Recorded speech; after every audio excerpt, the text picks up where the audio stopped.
welcome back to my channel. I'm Nicole Hawthorne. I own NH Co Botanical Body Care, and it has been a super long time since I've recorded a video, so I think I'm going to have to do a whole bunch of editing on this. So the reason why I have not recorded a video in almost 11 months is basically the title of the video. It got super busy last year, and I think my last video was like maybe in February or March or something. And literally from there to December, it just really gradually picked up. And I didn't go viral. It was just an organic growth from my different sales channels. I sell my products to retailers, which include, just stores, subscription boxes, like gift stores. I'm even in some hospitals. And my products are sold in the United States and Canada. And I want to say as of the end of 2021, my products were sold in over 420 stores. And like right now, I'm pushing, as of March 2022, I'm pushing closer to 450 stores, maybe more. And I have not had time to update my website, so I feel really bad about that because people do ask me, like, hey, where can I find your products? And I'll tell them, like, hey, go on my website, but I haven't updated it. So I feel bad about that, but I just haven't had time to add all those retailers, and it's compiled now, so it's going to take super long. Again, I didn't go viral, so it's not like I got lucky or something.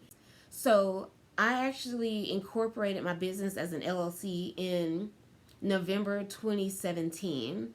I didn't actually start selling products, or I didn't actually go to market until January of 2018 when I did a trade show. I actually didn't make any sales at that trade show. In 2018, I want to say my gross sales were maybe like $6,500 maybe. So from my first year in business, I made $6,500. To my fourth year in business, I made almost $102,000 in sales. I don't have any venture funding. I don't have any angel investors. I've not taken out a business loan. Like when I started my business, I funded it from my own pocket. God blessed me to have a good job. Probably as of like 2020, early 2020, I don't fund my business from my pocket. It funds itself. Like, so all of the money that NH Co makes, it goes back into NH Co to keep the business growing.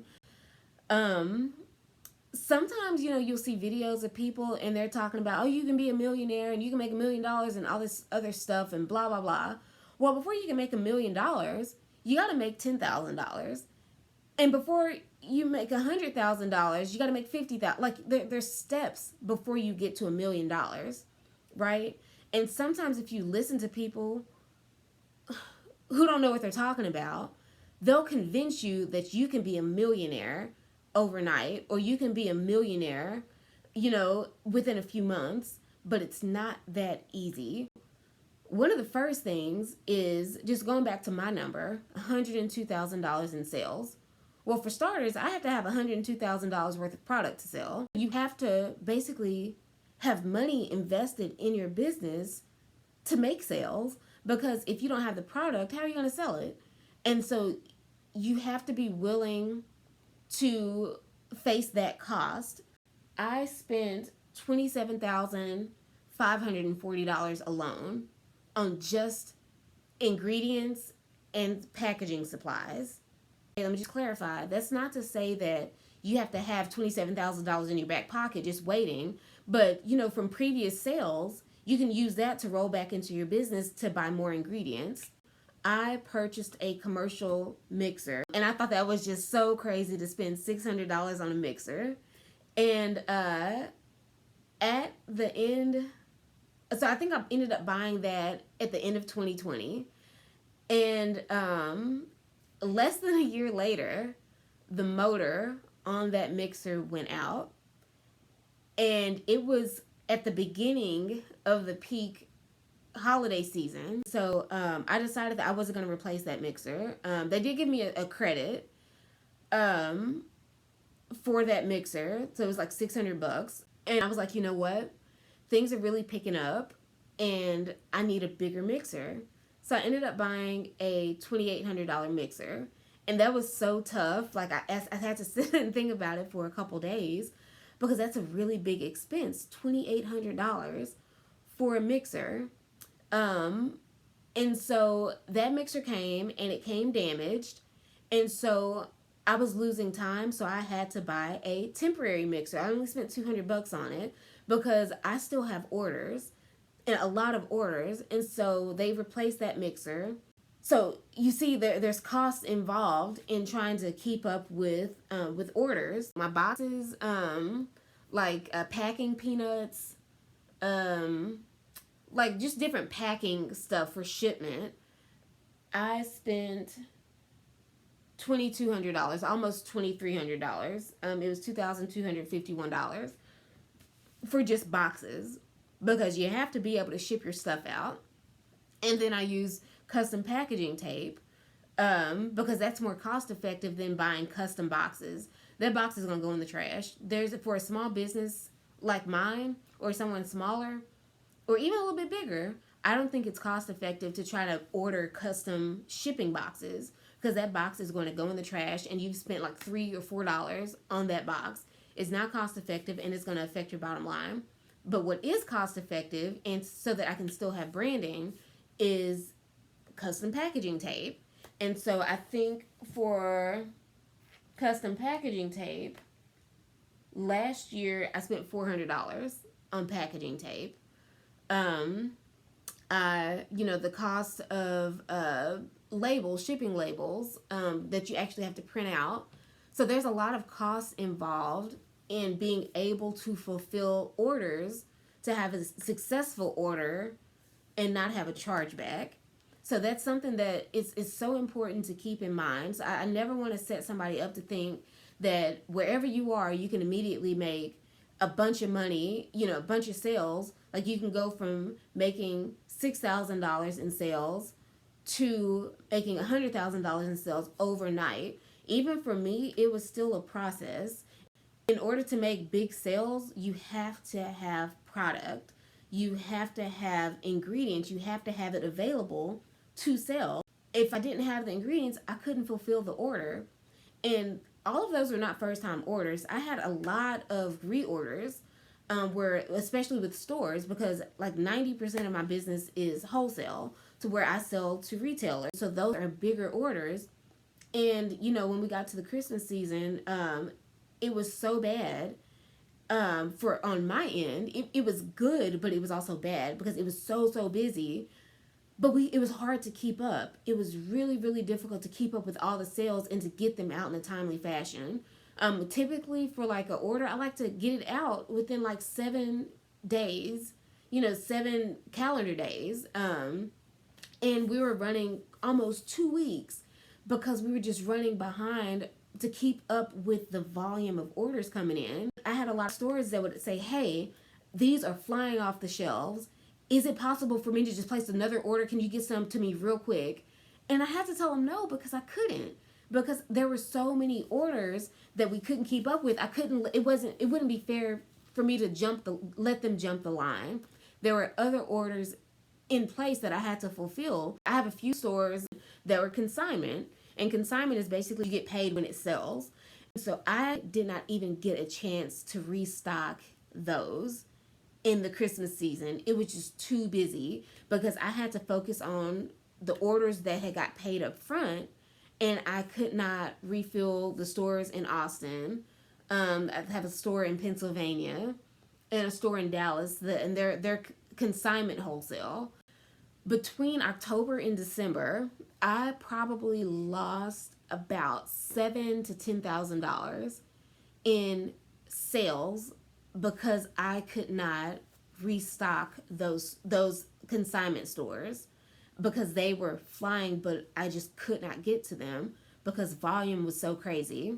Another thing that came up with this crazy year was I actually started running out of materials.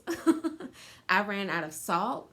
I ran out of packaging. I ran out of the foil that I use. And I thank God I actually had some other shower steamers that I was going to debut. And they were green, but they were like a teal green. And they were like different shades of green. And so I ordered some more, but I mean, everything was delayed. Shipping was delayed across the board. So I ended up having to use these weird green colors for the eucalyptus shower steamers. And I'm like, this is messing up everything. But I'm like, whatever. It's still a shade of green. And so I ended up using those.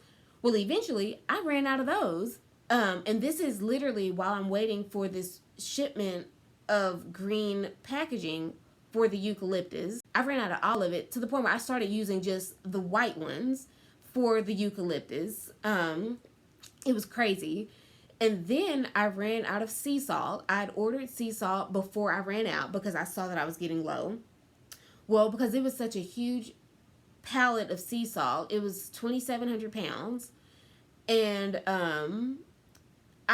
my business, it's a home-based business. I use our third garage as like my warehouse space, and then I use this room as kind of like my office. And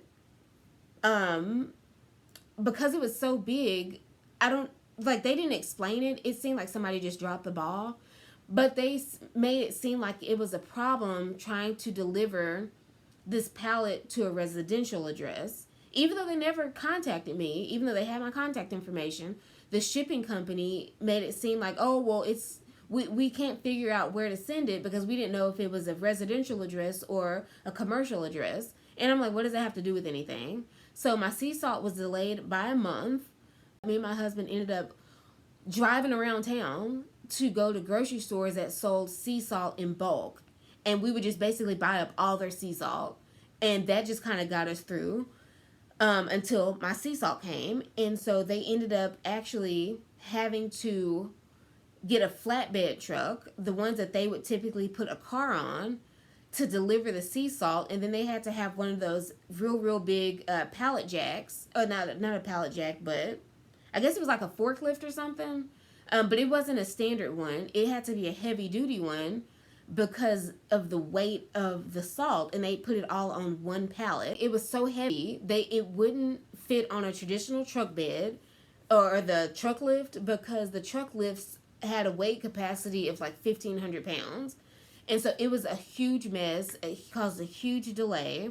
But our saving grace was being able to go to different grocery stores and literally take up all their sea salt. And I was literally doing that every couple days. I'm like, okay, well, they should be, have a restock by now. I can go back and see. And then sometimes I would go back and it would still be gone because I took it all. So I don't know if I mentioned it earlier, but I have several sales channels.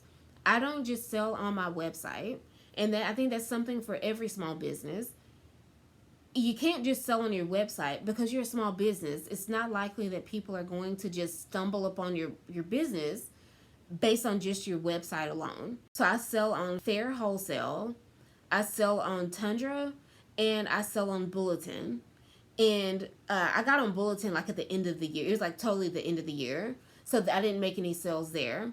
But Fair Wholesale is my number one wholesaler. And I actually do my wholesale through there because when I changed my website at like the end of 2020, I couldn't set up my wholesale like parameters where you only wholesalers can see the wholesale price.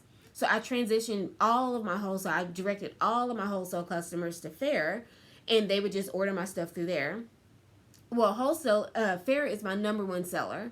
So because I have done so well on Fair, I actually became a top shop. Like all of the reviews, like everybody writes something really amazing. Like I'm so grateful because it helps other people, other stores, when they come to my Fair portal, they'll see that and they're like, okay, well, I'll certainly give this brand a try.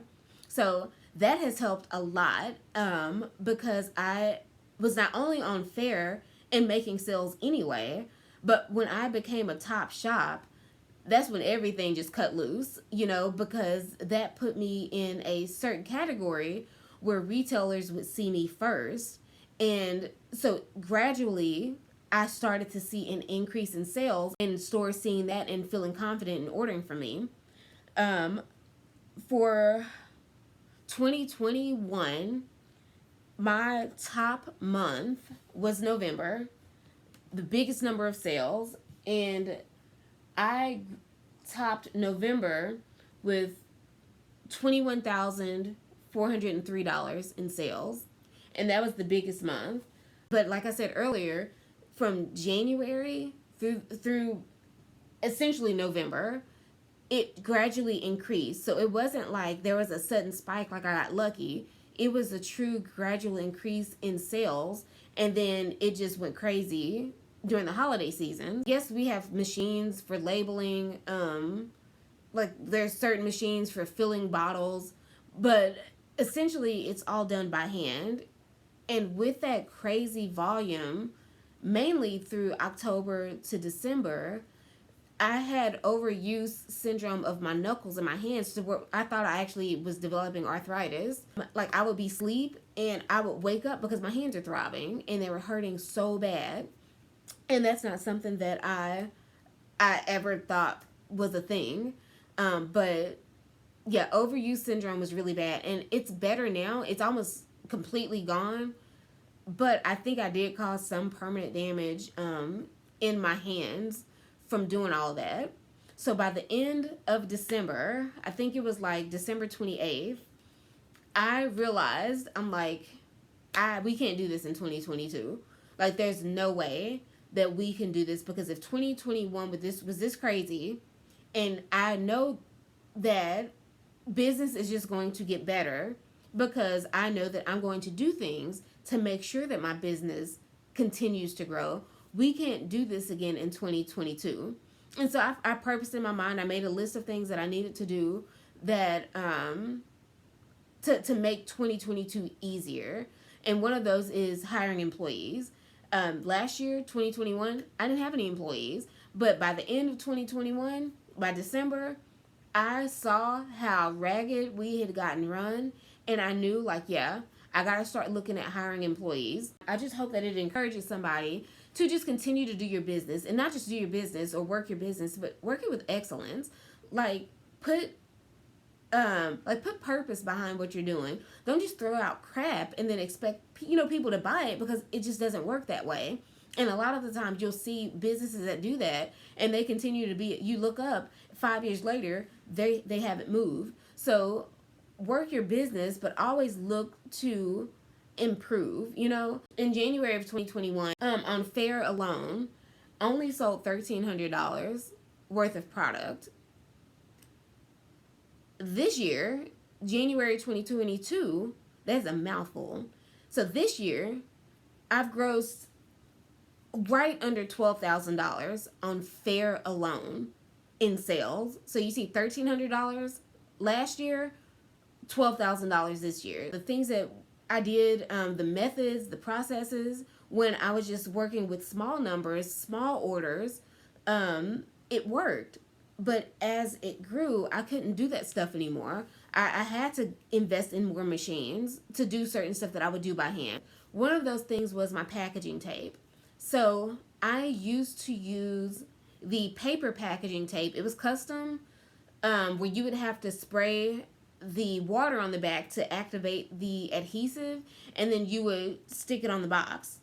That got old real fast. We didn't have time to measure out this dry tape, cut it to the length of the box, spray it or wipe it with water, and then apply it and wait a few seconds for it to stick.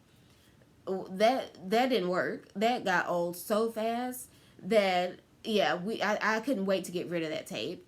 And so now I use a plastic tape. Is a polymer tape that it's also custom, but it's just boom, boom, boom. It's already sticky. You just use that tape dispenser and it goes on the box. So that's an example of one thing that I couldn't do anymore. I loved it. You can get any color you want it printed on that packaging tape. I got it from Sticker Mule, and it was great. Like, I had no complaints. It's not a bad tape, but with the volume that we were working with, it just didn't work anymore at all. Like, it was causing my hands to hurt. Like, it was just a mess.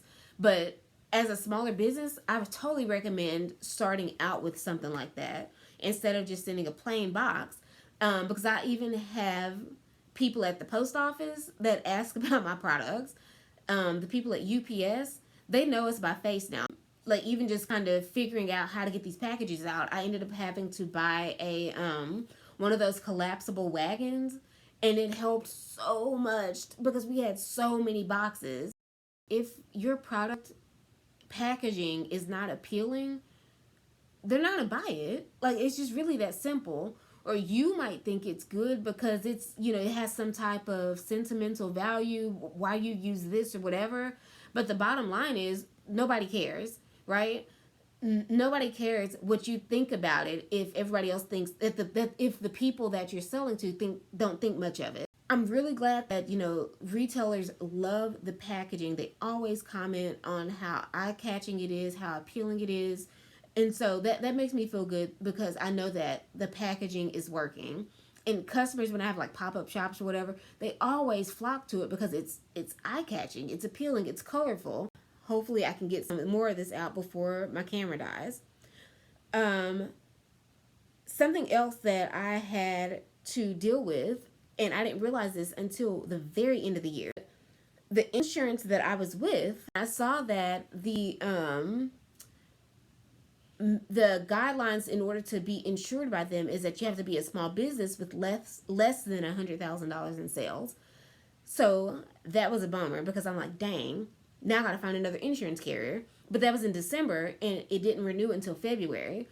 So I was able to find another insurance carrier to replace that carrier, and it costs twice as much. And so if you have a small business and you make stuff, use them. It was cost effective. I think you can get a policy starting at $285. I think I used the policy that was like $385 because I wanted more coverage. So I totally recommend them if you make goods, like not food, but if you make handmade stuff, I recommend them to use as your insurance carrier. When your business makes money, don't be so quick to just use it on stuff that doesn't matter or taking an owner draw.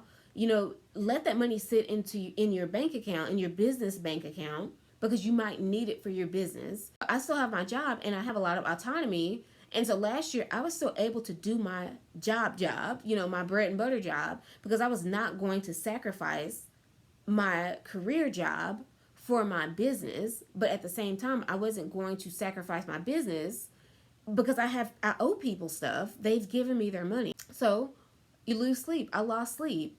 And that was easier to do. It was easier to just try to manage making sure I do my career job with excellence and also do my business work with excellence. But now that we've adopted a baby, and we knew that we were going to be adopting a baby. So we already knew, by the time peak season came, we ain't gonna be able to do this next year because next year we're gonna have a baby. And so last year was easier because we didn't have children, but now we have a child. So certainly we can't repeat what we did last year. I think it was great, but it took a lot of work to get, to get through that year, to get all of those orders processed, to keep complaints down. We started getting questions from people like, hey, I saw my order was supposed to ship, it hasn't shipped yet, I haven't gotten an update. Or, us making shower steamers, we're literally making them every single day. And because we have such a high volume, we have to try to package them, or we have to actually try to get them dry quickly so that we can package them so that we can keep up with the orders. And so that was a problem that we ran into, that they weren't drying out all the way. And it was just so horrible because you don't want to lose confidence in your customers because you can't keep up with the volume. And that was that was so hard. And I can't emphasize it enough, like how prepared you have to be. Like you have to think logically about these things.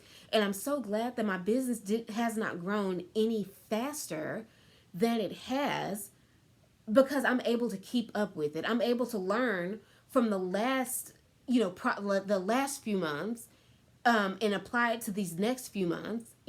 Sometimes people are so adamant, like they want their business to grow overnight. And it's like, well, do you really understand business? Do you understand what all that's going to take? Because that's not a good thing. It is a bad thing to grow too fast. And I think sometimes people who haven't been there, they think that growing super fast is a good thing, and it's not, because you can grow yourself out of business. With more sales, I had to spend more money. I had to change my insurance. um I had to, like, I'm in the process of some other things as a result of last year's growth, because I expected to continue this year. If you have questions, leave a comment below. um it's been so long since I've done this, so like this comment, give it a thumbs up, subscribe if you haven't. And again, comment below if you have questions or comments or anything that you want to add. I hope this video has been helpful, and I will see y'all next video.